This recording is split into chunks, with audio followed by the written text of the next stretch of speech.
Monterey's always got something to say, casting looks, throwing shade every single day. He's got opinions, but he's missing the proof. Judgment on lock, but never spitting the truth. Keep it 99, no time for lies. We're living big while they criticize. Stay in your lane, don't cross my vine. They want 100, but I'll keep it 99.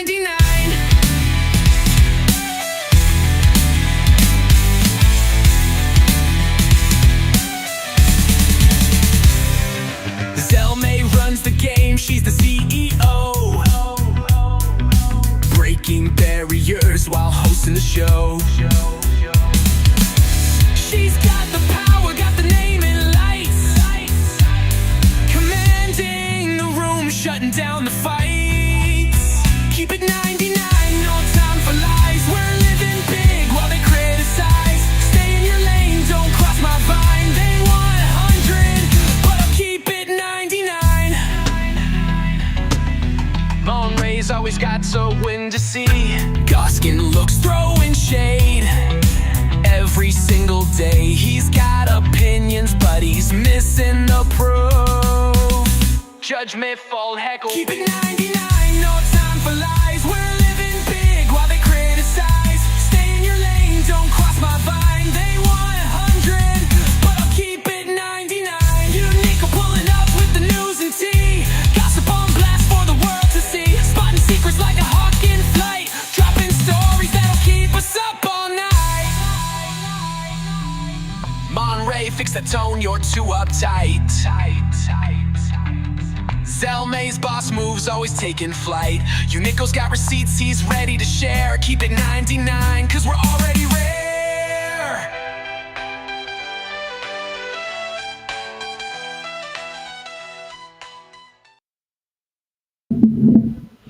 What's up, Alphas? It is May, and we're here to talk about MobLand, episode 7, CrossRoads.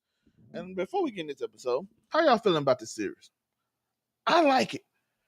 I've been reading articles that try to make the show too much and try to make it like this supposed to be the Godfather or one of those like intricate shows. No, it's a high-octane action show that's relatively simple.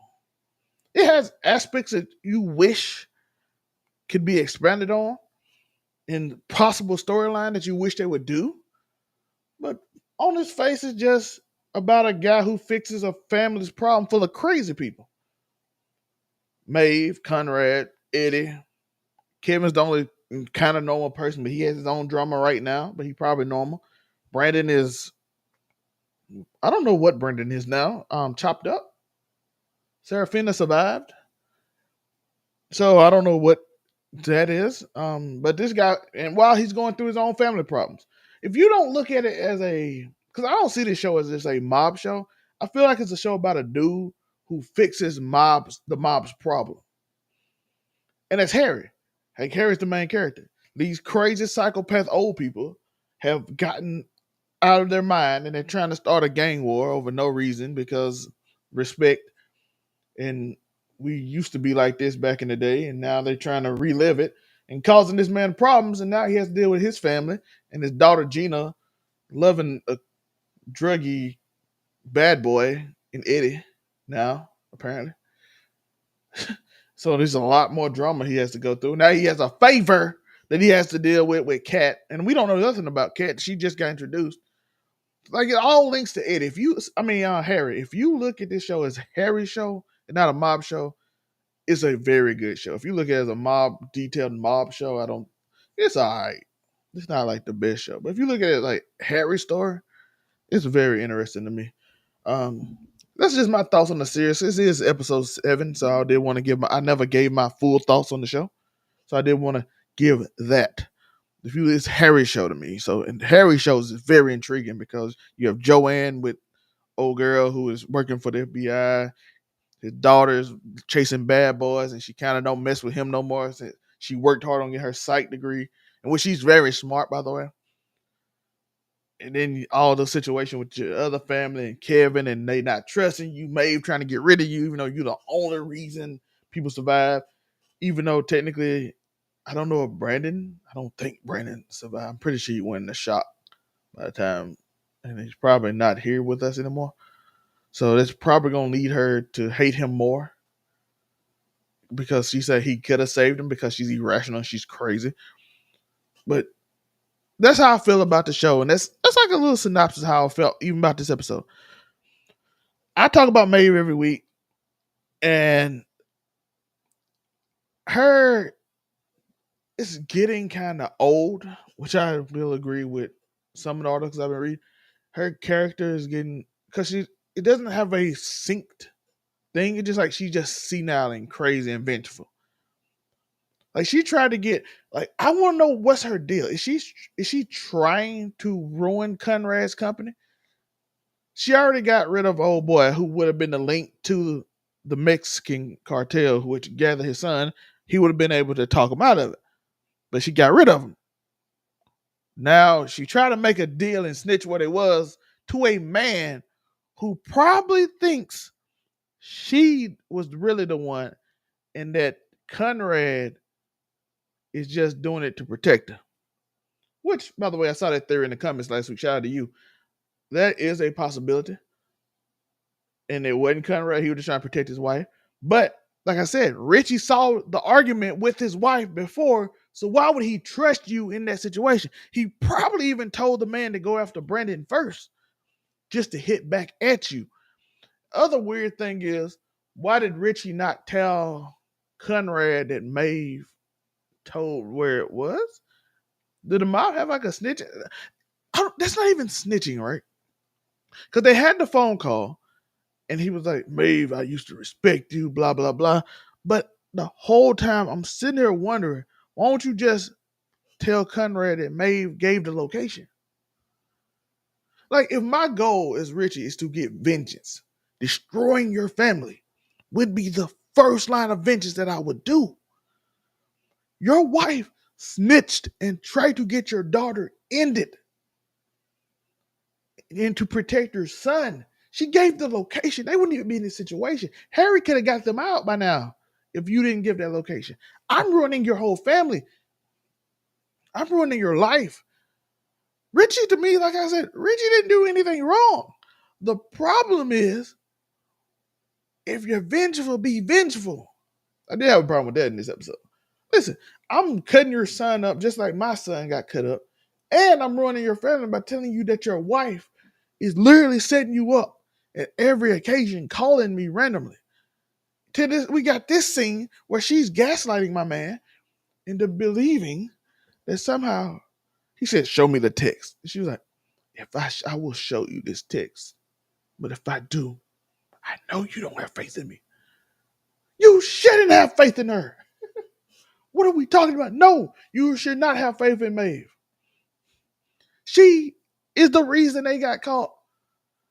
And she tried to throw out the idea that Harry did it. Why would Harry do it? When Harry literally is going across the country to save them repeatedly. It didn't even make sense. Listen, this episode, if you ain't noticed, I did have a problem with, quite a few problems with this episode. Not the overall season, but this episode left a lot of loose ends. It did. I enjoyed it for if you take away the loose ends part, which I had to. So this episode probably my least rated episode of every episode I've seen, because I'm like, it's so many loose ends that doesn't correlate or make sense. And Harry wasn't in, and I noticed this episode Harry wasn't in it much, which probably led to it being less compelling to me. As I stated earlier, I see this as Harry's show. So when you looking at them, the show is discombobulated with this family. Because I don't know how Conrad hasn't realized that she is literally making a play. Maeve is literally making a play on your whole company, ruining your whole infrastructure. And we don't even know why. We somehow got off Eddie being accountable, and now he's trying to sleep with Gina. I guess to make Harry, listen, it's going to make Harry crazy. Joanne's feeling alone. This whole the police is on them, and they threaten the police officer, I guess, the undercover police officer, which would be very interesting how that works out.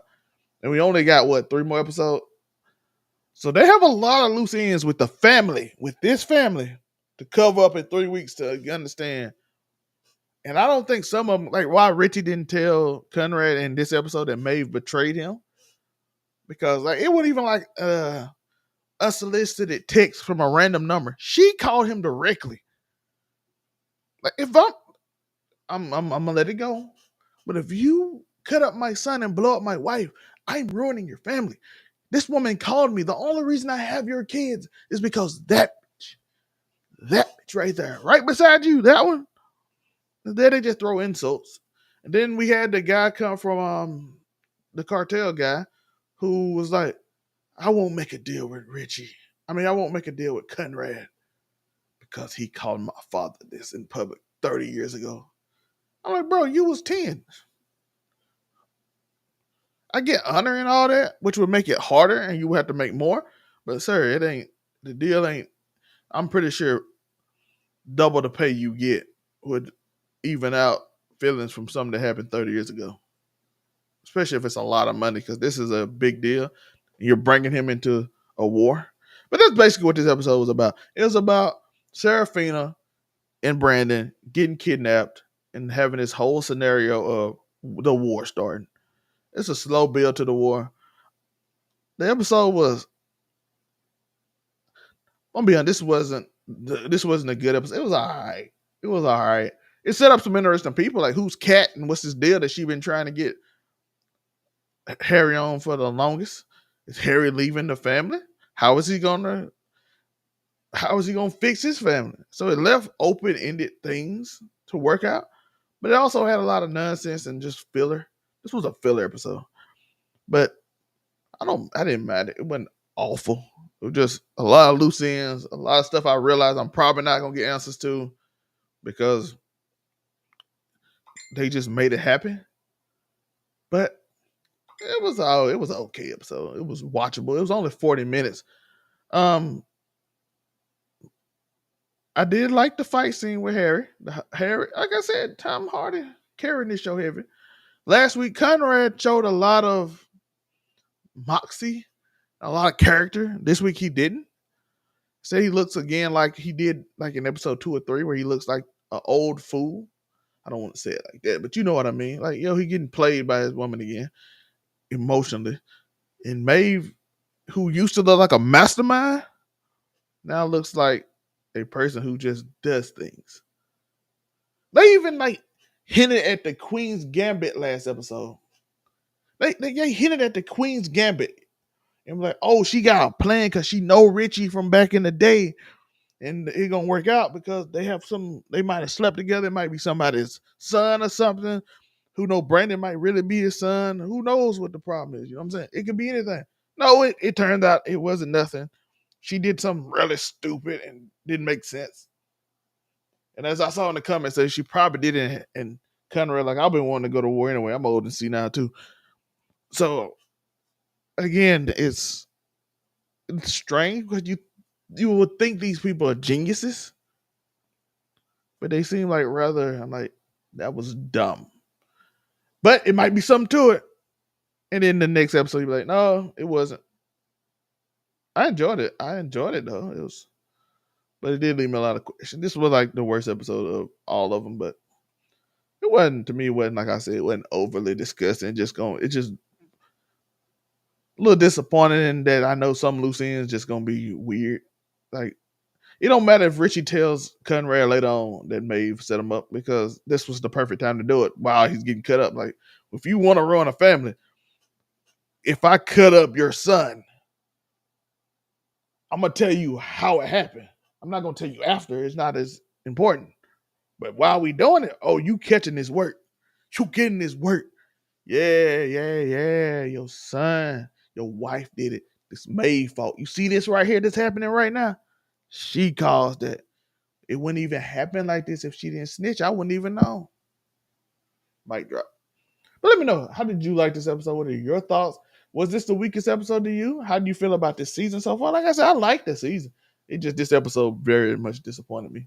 But it was fun. It wasn't like it was like, oh my God, I regret watching it. It was just kind of real life mid, not internet mid. You know what I mean? So remember to like and subscribe. Hit that notification bell. This is Zell May. We are keeping that in eye. We got 3 more episodes. Hopefully some of the things get answered and we can just get back to the exciting Harry story, because I want to figure out what Harry's got going on with all his stuff, and more so than that, than this weird war situation that's just awkward. You know what I mean? So I'm looking forward to that. I'm rooting for this. I'm rooting for her to get her comeuppance, because she has basically ruined his family. So them some things I'm looking forward to. Again, like and subscribe, hit that notification bell, all of that for more MobLand news. Happy Face, episode 8, the season finale. I will get to that sometime this week. I apologize. I didn't have time. The power review is out right now, so go watch that. I got some regular video content coming out because there's some shows that's ended, and I want to talk about some TV shows. We got The Last of Us. I know I ain't reviewing it weekly, but we got some things to talk about. Some shows on Stars and some new movies coming out on Netflix and Paramount. Final Destination review will be out soon. Even if it isn't with me, I think Moonbeam and Unico might do it. We got Mission Impossible later this month. There's some stuff coming out. It's a show come out May 15th on Netflix that I'm gonna review. So it's some good stuff coming. So I appreciate y'all. Make sure to like and subscribe. And I'm out.